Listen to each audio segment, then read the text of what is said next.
Paz e luz, que a graça revelada do Santo Espírito de Deus revele a você, através desta aula, os mistérios profundos acerca do mundo da fé. E através desta dimensão forte que nós descobrimos todas as habilidades, todas as estratégias, todo o caminho que nós devemos trilhar na vida.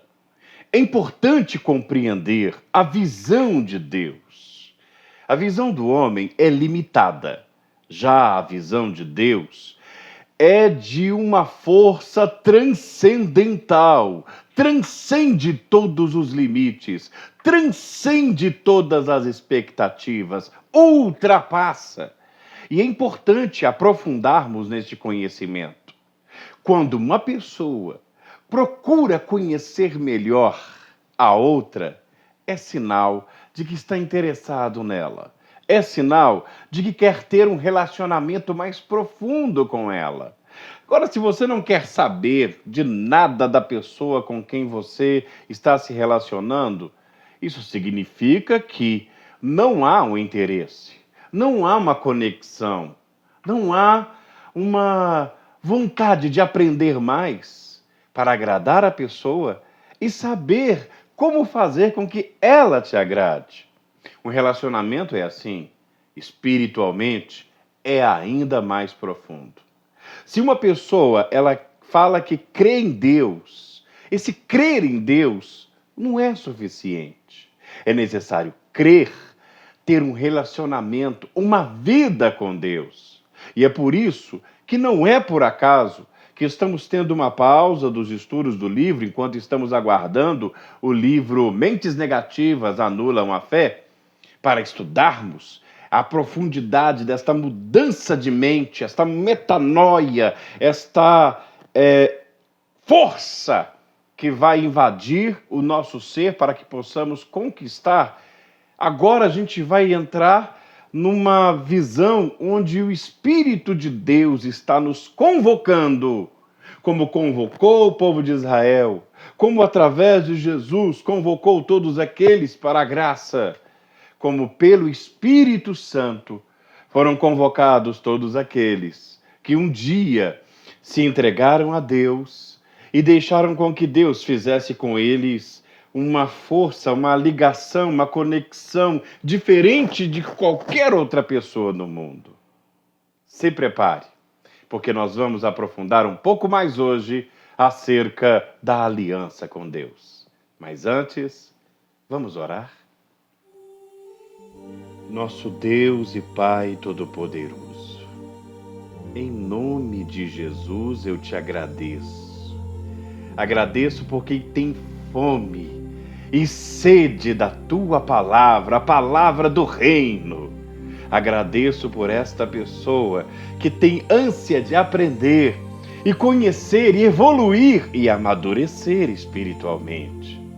Te agradeço pela vida do meu apóstolo, o homem que o Senhor escolheu como um profeta de Deus para nos dar a direção. Agradeço pela autoridade espiritual a nós colocada. Agradeço pela visão e a revelação do reino. Agradeço pela visão de águia e por tudo aquilo que o Senhor tem feito por nós. Muito obrigado pelo projeto Ação Mulher, pelos valentes de Davi, pelos Jaés Kids e por toda essa obra linda que avança cada dia mais. Em nome de Jesus, amém. Graças a Deus. Eu, antes de entrar no estudo, eu quero falar duas coisas rapidinho. Primeiro, você que participou do estudo no seu santuário do livro Para Quem Não Desistiu de Viver, do apóstolo Adelino de Carvalho, você, pode entrar em contato com o seu profeta, sua profetisa e falar com ele para, com urgência, mandar o nome. Estamos organizando para que você possa receber o seu certificado. Está ficando lindo, está ficando muito bonito. E você, cada um vai receber o certificado que comprova que você buscou pelo conhecimento e não desiste da vida. e aprendeu muito com isso. O certificado, ele é um atestado que permeia tanto o mundo espiritual quanto o mundo físico. Por quê? Porque ele atesta para todas as dimensões que você buscou. Tem muita gente que fala assim, eu não tenho que provar nada a ninguém. E eu queria que você agora, por favor, raciocine comigo.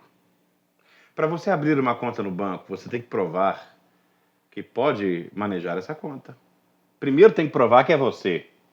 Se você não provar que é você, eles vão falar que é uma pessoa falsa, que é alguém tentando abrir uma conta falsa. Você tem que provar para ter o crédito. Imagine bem. Quando você ama uma pessoa, você não prova seu amor através das suas ações, das suas atitudes? E no seu trabalho? Vai me dizer que você lá no seu trabalho não teve que passar por uma prova de seleção, não teve que passar por uma prova onde mostrou ali seus conhecimentos, a sua experiência, não teve que entregar um currículo para mostrar por onde você passou, a sua escolaridade. Para tirar a sua carteira, você não precisou provar que tinha uma certidão de nascimento e que você nasceu. É interessante, mas recentemente eu tive um caso onde uma pessoa estava me contando que, diante da lei, ela não existe, porque não tem nenhum documento, nada que comprova a sua existência. Portanto, essa pessoa não tem direito a nada, porque ela não, de acordo com a lei, ela não existe, ela não provou que existe. Não é apenas estar vivo, tem que provar. Na vida a gente prova, sim, alguma coisa. E quando você prova para você mesmo e para os outros que você está buscando conhecimento, e está lá o certificado, como os diplomas que eu tenho, aqui não é a minha sala de diplomas, aqui é a sala onde eu gravo a aula. Eu vou trazer depois meus diplomas para cá para que você possa ver. E aí, isso não é carteirada que eu estou dando a ninguém, pelo contrário, atesta a minha credibilidade como uma pessoa que buscou conhecimento, que buscou aprendizado e agora está apto para ensinar. É claro que todo ensino que eu dou, eu não dependo apenas de mim, eu dependo do Espírito Santo de Deus e da direção apostólica. Então você que não recebeu o certificado, que precisa do certificado, pode entrar em contato com o profeta e a profetisa, pode entrar em contato, às vezes, direto comigo, né, pelo meu WhatsApp. Vou colocar meu WhatsApp agora. Guarda aí para você poder entrar em contato comigo o mais rápido possível e a gente já preparar isso para você. Que Deus ilumine e abençoe sua vida. Agora, vamos lá? Outra coisa. Nós estamos nos preparando para trazer o livro Mentes Negativas Anulam a Fé. Enquanto isso, a gente está preparando nessa aliança com Deus. Semana que vem nós vamos falar um pouco mais da aliança e nos preparar para a subida da escada de Jacó. E durante toda a semana eu venho trazendo reflexões ao fim da tarde. Se você não está recebendo essas reflexões, entre no meu YouTube, Bispo Gilberto Gomes, e você toda tarde, deu 18 horas, está entrando lá uma reflexão profunda que vai te ajudar no conhecimento e na força e na graça do Espírito de Deus. Pode se inscrever no canal e poder compartilhar, comentar, inclusive, e você que quer que eu fale sobre algum assunto, sobre alguma determinada coisa, pode falar lá também. Que Deus seja louvado. Vamos embora? Estudo de quarta-feira, dia 3 de julho de 2024. A aliança é um pacto de exclusividade. Nós já falamos na aliança na semana passada sobre a aliança, sobre Deus ser um conosco. Eu sou um com o Pai, o Filho e o Espírito Santo. E não é por acaso que aos 14 anos do Monte Manaim, nós celebramos uma virada de poder, do dobro de poder, da segunda glória. Lembramos das gerações que foram contadas até Jesus, que sempre dava o número 14. Não é coincidência.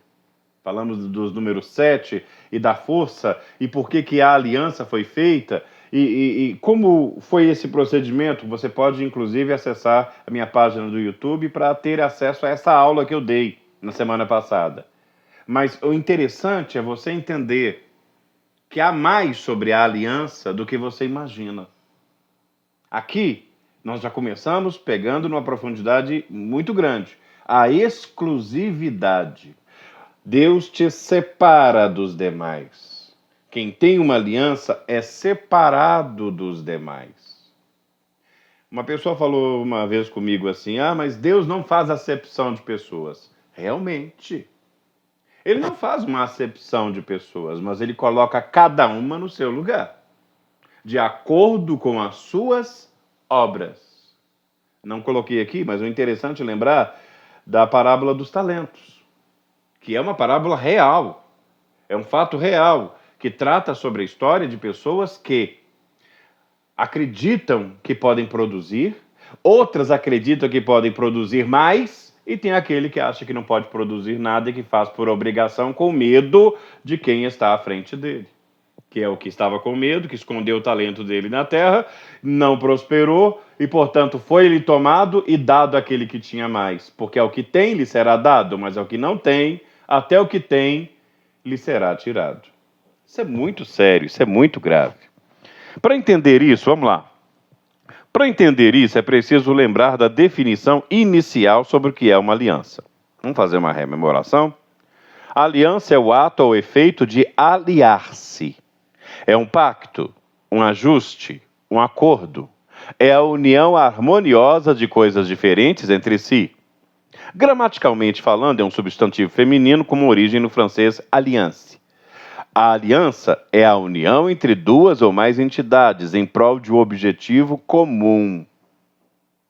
Uma aliança em prol de um objetivo comum, podendo ocorrer entre pessoas, empresas, sociedades, partidos, países e etc. Então pense bem agora num detalhe que eu vou te deixar preocupado. Se você faz uma aliança, um acordo, um ajuste com uma pessoa que não crê, significa que você está no mesmo caminho que ela. Vamos dar um exemplo? Você faz uma aliança com um bandido. O bandido vai cometer um crime. Você faz um acordo com ele para cometer aquele crime. Você passa a ser ali cúmplice, mesmo que você não esteja junto com o bandido, mas participou do planejamento, não denunciou a polícia, não foi contra ele, porque você tem ali um conluio, um combinado. Então você passa a se tornar e passa a ser considerado como o bandido. Então você tem uma aliança com uma pessoa que só critica, que só fala mal, um murmurador. Por isso a palavra de Deus é bem clara quando diz para nos afastarmos da roda dos escarnecedores. Tem que tomar cuidado com quem você anda. Porque quem você anda vai dizer para as pessoas quem você é. Lembra que eu falei no início sobre provar alguma coisa? Sim, você tem que diante da sociedade, diante da família e até para você mesmo. Vou falar uma coisa que pode ser meio dura, mas façam agora uma avaliação com quem você está andando. Porque se você está andando com pessoas que só olham para baixo, aí você vai poder fazer um termômetro de como que está a tua vida. E vai analisando os seus resultados. Poxa vida, eu não estou conseguindo nada, não estou conseguindo vencer. E olha com quem eu estou andando. Então, com quem você anda, com quem você se assemelha, você vai acabar fazendo parte dessa roda. E assim, o pacto com Deus, a aliança com Deus, a exclusividade que Deus nos dá. Quando Ele nos separa, separado, santo. Ser santo significa ser separado, consagrado diante de Deus, separado para fazer aquilo que Ele determinou. Aí, para aquelas pessoas que são egoístas e também são... Estou tentando encontrar a palavra exata. Aquela pessoa que quer fazer do jeito dela. Sabe essa pessoa que tudo tem que ser do jeito dela e ela quer colocar Deus numa caixa. Foi isso que as religiões fizeram. Cada religião tentou colocar Deus de uma forma que coubesse dentro das possibilidades. Olha, peraí. Nós temos que celebrar a Santa Ceia todos os domingos, mas isso não dá certo para nós. Então vamos celebrar uma vez por ano. Peraí, não, esse negócio de oferta não combina conosco, então vamos colocar aqui, Deus não quer receber oferta. Olha bem como as pessoas agem, porque é assim que elas fazem. Elas não concordam com o dízimo, então procuram todos os argumentos que elas podem para ir contra o dízimo, mas não conseguem ir contra a palavra viva de Deus, que é verdadeira. E contra fatos não existem argumentos. A palavra se fez vida, o verbo se fez carne, Jesus. É isso que os fariseus queriam que Jesus fizesse conforme a ideia deles. Os fariseus queriam que Jesus fosse um fariseu. Os herodianos queriam que Jesus fosse como um herodiano. Os essênios queriam que Jesus fosse como um essênio. Os saduceus queriam que Jesus fosse como os saduceus. Mas ele não era como ninguém. Ele estava cumprindo a vontade do Pai. Rótulos não levam ninguém à vitória. Assim como títulos. Ah, mas eu sou presbítero, eu sou profeta, eu sou isso, eu sou missionário. Se você não tiver sua aliança com Deus, não adianta o seu título. Siga em frente comigo. São estes os termos da aliança que o Senhor ordenou que Moisés fizesse com os israelitas em Moabe, além da aliança que tinha feito com eles em Horebe, no Monte Horebe. Moisés convocou todos os israelitas e lhes disse: os seus olhos viram tudo que o Senhor fez no Egito, ao faraó, a todos os seus oficiais, com os seus próprios olhos vocês viram aqueles sinais e grandes maravilhas. Mas até hoje, o Senhor não lhes deu a mente que entenda, olhos que vejam e ouvidos que ouçam. Lá em Êxodo 34, versículos 12 e 13, você vai ver assim: nunca adore nenhum outro Deus, porque o Senhor, cujo nome é zeloso, é de fato Deus zeloso. Acautele-se para não fazer de acordo com aqueles que já vivem na terra, pois quando eles se prostituírem seguindo seus deuses e lhes oferecerem sacrifícios, convidarão você e poderão levar a comer dos seus sacrifícios. Deixa eu continuar aqui.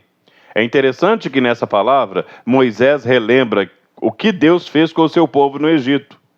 Toda a ação poderosa de Deus no Egito aconteceu para libertar o seu povo e tinha como único objetivo levá-los a adorar unicamente ao Senhor. Analisando o Êxodo 34, versículo 10 a 16, você vai perceber isso. E vai ver que Deus separou o povo dele para não se prostituir com aquilo que estava no mundo, lembrando eles de tudo aquilo que ele fez no Egito. O que Deus fez no Egito? Eles presenciaram as pragas sendo enviadas somente ao povo egípcio. Eles presenciaram a morte dos primogênitos. Eles presenciaram a abertura do Mar Vermelho e também o mar engolindo o exército de Faraó. E agora, em cima disso, em cima dos testemunhos que eles receberam, eles precisavam agora entender que não podiam voltar atrás nos seus pensamentos, nas suas ações, praticando as práticas que os egípcios tinham. Os egípcios, eles tinham vários deuses. Adoravam a Ra, adoravam a Ísis, adoravam a Sete, adoravam a Bastet e vários outros deuses, cada um de acordo com as suas especialidades, com as suas mitologias, conforme mesmo a mitologia grega, a mitologia romana, aquele panteão de deuses. E Deus não queria isso. Ou era ele e eles. Era ele e o povo dele e ele. É Deus e você. É você e Deus. Deus tem ciúmes de você.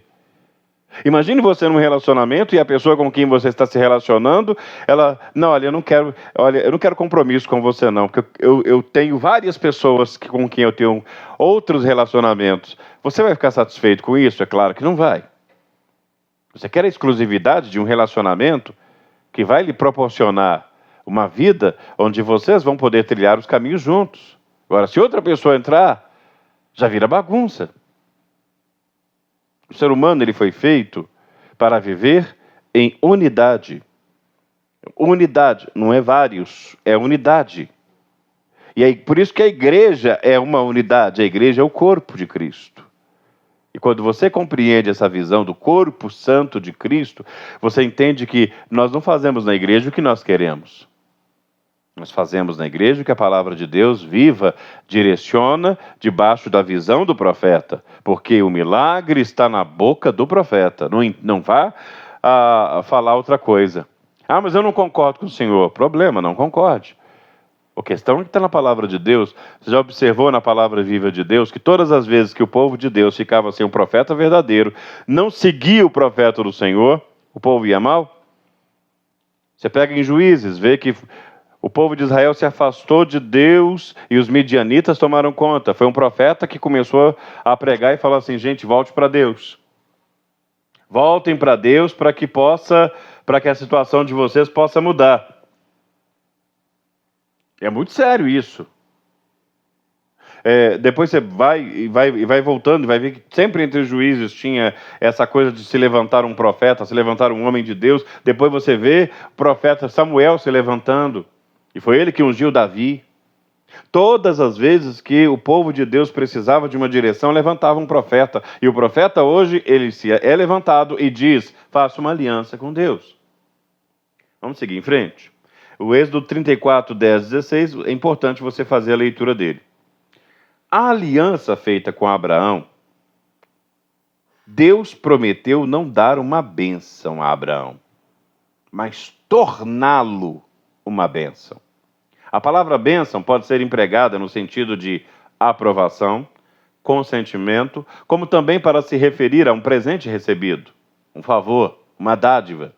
Neste texto entenderemos melhor o que é bênção e qual o seu significado na Bíblia. No Antigo Testamento, a palavra bênção geralmente traduz o hebraico, beraká, que pode significar como bênção, fonte de bênção, prosperidade, louvor de Deus, presente, acordo de paz. No Novo Testamento, a palavra bênção é usada para traduzir o grego eulogia, que pode significar louvor, gratidão, invocação, consagração, benefício, discurso elegante e outros. Agora, você observou como a palavra bênção é a mesma quando falamos sobre aliança? Esse termo é utilizado no Novo Testamento tanto para se referir à invocação de bênçãos, você vai observar isso em Tiago 3,10, como também ao bem material, no sentido de generosidade, 2 Coríntios 9,5. E o bem espiritual transmitido pelo Evangelho, Efésios 1,3. E é por isso que você agora entende e precisa compreender que aliança e bênção, elas se tornam a mesma coisa. Não estou falando de um favor, graça. Não estou falando de um favor dado quando uma pessoa chega. O que aconteceu quando Jairo pediu a Jesus que fosse à sua casa curar sua filha? O favor de Jesus, o milagre de Jesus. Mas faltava muito para se tornar uma bênção na vida de Jairo. A bênção, ela é algo muito mais profundo do que a maioria das pessoas falam hoje. Você lembra antigamente quando as pessoas, e até hoje a gente vê isso, e eu ainda faço isso quando eu vou até a casa da minha mãe e peço a bênção a ela. Esse pedir a bênção é pedir uma autorização. É pedir assim: você me dá? Você aceita? Você concorda? E a pessoa, ao te abençoar, te autoriza. É como usar um distintivo. Eu estou com a camiseta em homenagem aqui, o pessoal, estou usando a camiseta do ID. Evangelizai. Vocês pegam um distintivo de poder, de graça, juntando os favores de Deus ao seu redor. E você não tem uma bênção. Seja você uma bênção. Foi isso que Deus fez com Abraão. A Bíblia está repleta de exemplos de bênçãos concedidas por Deus a seus servos fiéis, com quem Deus tem uma aliança. No Antigo Testamento, vemos como Deus se aliançou a Abraão, Isaque e Jacó, prometendo-lhes descendência numerosa e terra abundante. Nesta aliança, a gente vê a vontade de Deus. A aliança e a vontade de Deus. Uma aliança está intrinsecamente ligada na vontade de Deus para nossas vidas. Pois quando vivemos em obediência aos seus mandamentos e buscamos fazer sua vontade, estamos abrindo espaço para que as bênçãos fluam em nossa direção. Então quem está fora da aliança, está fora da vontade de Deus. A aliança é gratidão. Uma atitude de gratidão é essencial para receber e desfrutar das bênçãos de Deus, pois quando recebemos que tudo o que temos vem dele, somos levados a agradecer e louvar por suas bondades. A gratidão nos mantém conectados com Deus e nos ajuda a valorizar as bênçãos que recebemos. Não as consideramos como algo garantido, mas como presentes preciosos de um Pai amoroso. A aliança e a responsabilidade. As bênçãos de Deus também trazem consigo uma responsabilidade, pois somos chamados a ser servos fiéis do que recebemos, usando as bênçãos para promover o reino dos céus. Nossa oferta, nosso sacrifício, nossa fidelidade com a obra, nosso evangelismo e sede em ganhar almas nos aproxima do que Deus tem para nós. Então observe que eu falei de direitos, as bênçãos, a gratidão, a alegria de ter Deus, de ser uma bênção, mas também tem uma responsabilidade. Ser bênção envolve uma responsabilidade. Ter uma aliança envolve uma responsabilidade, que é cumprir a vontade de Deus. Uma coisa vai se ligando à outra. Então, se eu pratico a vontade de Deus e tenho no compromisso da responsabilidade do que eu estou fazendo, eu vou à luta, eu evangelizo, eu ganho almas, eu faço a obra de Jesus, porque através disso eu recebo muito mais. A Bíblia descreve o relacionamento entre Deus e seu povo em termos de pacto ou concerto. Você já deve ter visto isso na Bíblia. Toda vez que a palavra concerto é usada, você pode colocar lá aliança, que é a mesma coisa. Essa palavra aparece pela primeira vez em Gênesis 6:18, onde Deus já fala com Abraão sobre sua aliança. E quando compreendemos o concerto entre Deus e os patriarcas, Abraão, Isaac e Jacó, aprendemos a respeito de como Deus quer que vivamos nosso relacionamento pactual com Ele. Desta promessa dependem todos os demais integrantes do concerto. Isso significa que Deus se compromete firmemente com seu povo, fiel a ser o seu Deus, e que, por amor, Ele concede graça, proteção, bondade e sua bênção, tornando você bênção. Em Jeremias 11:4 diz: ordenei a vossos pais que no dia que os tirei da terra do Egito, da fornalha de ferro, dizendo: dai ouvidos à minha voz, e fazei conforme tudo quanto vos mando, e vós sereis meu povo, e eu serei vosso Deus. E culmina aqui, ó. A aliança de Deus é feita pela fé, com sacrifícios. Não é algo humano, e sim divino, baseado tão somente em sua fé sacrificial. Creia em Deus e faça uma aliança de fé com sacrifícios. Registrado em Salmo 55. Ajuntai-me os meus santos, separados. Lembra lá do início? A exclusividade. Os que fizeram comigo uma aliança com sacrifício com o Senhor. Então, quando você compreende essa visão, você entende que Abraão foi grato a Deus por ter dado a ele o Isaac. Quando Deus deu a ordem, Abraão sacrifica. A confirmação da aliança foi ali. Deus viu sempre em Abraão a fidelidade. Deus sempre viu em Abraão a fé. Houve momentos que Abraão até meio que vacilou por causa da Sara e acabou tendo um filho que não era para ter existido, como Ismael. Não era para Abraão continuar na espera e na certeza de que Deus iria atender. Mas errou. Só que Deus, ele não se apega nos seus erros, ele se apega nos seus acertos. É isso que o ser humano não tem. O ser humano, ele tem a visão limitada. E o ser humano tem a visão de condenação, de julgamento. Mas Deus tem uma visão plena. É claro que a misericórdia de Deus, ela vai até um ponto, e aí vem a justiça. Entenda sempre isso. A misericórdia de Deus vai até um ponto. E depois da misericórdia vem a justiça.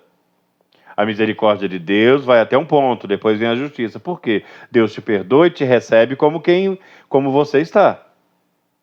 Mas se você veio e depois quer voltar para o mundo, quer voltar para o vômito, quer voltar para tudo que não presta, não quer ter compromisso, não quer ter ligação nenhuma, então se aplica a justiça. É como aquele homem que ele foi perdoado pelo rei de uma dívida enorme. Ele implorou, chorou e o rei perdoou.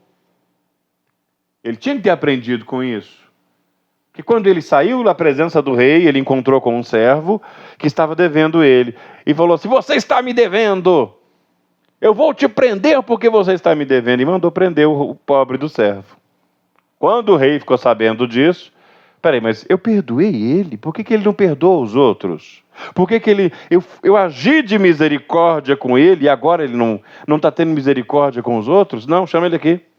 Quando chamaram ele, o rei foi duro com ele e o mandou ser preso. Então, quando você entende que Abraão, ele precisava confirmar toda a misericórdia e gratidão que Deus tinha dado para ele, Deus prosperou Abraão, Deus deu vitórias, Abraão venceu reis, Abraão venceu exércitos, Abraão ele se tornou um homem próspero na terra, Deus o abençoava em tudo que fazia, e o filho que ele não podia ter, Deus deu. Então, quando Deus falou assim: agora eu quero um sacrifício, pega teu filho, sobe até o monte, sobe até o meu santo templo, que lá depois virou o santo templo do Senhor, Monte Moriá, e é no monte que se revela grandes coisas, não é por acaso. E quando subiu ao monte, Deus operou, porque quando Abraão estava para sacrificar o filho, Deus viu, não faltava mais nada. O sacrifício gerou a ação poderosa e mostrou para todo mundo espiritual que Abraão estava disposto a tudo, a crer, confiar. Deus não queria a vida do filho, ele queria o sacrifício de Abraão. Deus não quer seu dinheiro, ele quer seu sacrifício. Deus não quer que você seja aquela pessoa: mas então agora eu não vou ter nada na minha vida. Deus não quer que você fique sem nada, ele quer que você sacrifique, porque pelo sacrifício você terá tudo. Porque a aliança tem um propósito. O apóstolo falava isso através do seu estudo e da bispa Gabriela, de um devocional lindo que ela deu. Diz assim: no momento da aliança, Abraão prostrou-se em terra e Deus lhe disse qual a sua parte na aliança, que seria fazê-lo ser pai, abençoar sua descendência de modo que se multiplique na terra e a posse de toda a terra por onde tinha peregrinado. A parte de Abraão seria sacrificar. O sacrifício era o sinal da sua aliança. Ninguém pode viver sem aliança, sem respeitar essa aliança. Desejar muito não basta. É preciso conquistar, lutar. Se não houver esforço além da sua vontade, você não vai realizar seu desejo. Desejar ter um relacionamento profundo com Deus é o início. Mas assim como Davi, é preciso ter um renome. Algo que leve os seus inimigos a pensarem 2 vezes antes de mexerem contigo. Tanto a aliança davídica, a aliança com Davi, quanto a aliança mosaica, a aliança com Moisés, mostrava para as pessoas que quem mexesse com eles, mexia com o próprio Deus. Veja o que houve com Miriam, que falou mal de Moisés. O que aconteceu com ela? Ficou leprosa. Veja o que aconteceu com Mical, a esposa de Davi, que desprezou Davi por ele dançar diante da arca do Senhor em louvor a Deus. Nunca mais ela teve filhos e, abandonada, ficou no palácio. Vivia uma vida de gaiola de ouro, uma gaiola de ouro, onde não teve mais alegria. Por quê? Porque desprezou aqueles que têm uma aliança com Deus. A aliança com Deus é o caminho, é o jeito de Deus e ponto final. Nada é tão forte quanto uma aliança com Deus. E quando você chega em seu limite, se tem uma aliança com Deus, você entra no limite dele. Falei isso semana passada, falei isso na aula passada. É ser do seu amado e ele ser seu. Um casamento revelado desde Gênesis até o Apocalipse, pois nada supera uma aliança com Deus, uma aliança feita de sacrifícios, uma aliança feita de sangue. Todos têm uma semente de fé para fazer uma aliança. Uns canalizam a semente para viver a prática da fé e desfrutar da palavra de Deus. Outros canalizam sua semente para o mal, satisfazendo seus desejos através de seus próprios meios. A unidade da aliança nos faz ser um só com Deus. Isso não é uma obrigação, só acontece se nos ligarmos a essa aliança de sacrifício. 13 de julho de 2024, uma aliança, o dobro de poder. Monte Manaim, grandiosamente, no Vale de Elim, o Vale de Elim, pela qual nós vamos passar, o Rio Sagrado, o Altar da Revelação, o monumento do Arcanjo Gabriel, o Tabernáculo Sagrado e, por fim, a escada de Jacó subindo rumo a Moshab Elohim, centro do poder de Deus. Que Deus abençoe você. Leia e releia e assista esta aula quantas vezes for necessário. Mas deixe entrar dentro de você esta revelação. Que o Espírito de Deus te revele, te abençoe e te prepare. Em breve, vamos começar o estudo do novo livro do nosso apóstolo. Mentes negativas anulam a fé. Que Deus lhe abençoe. Forte abraço. Paz e luz.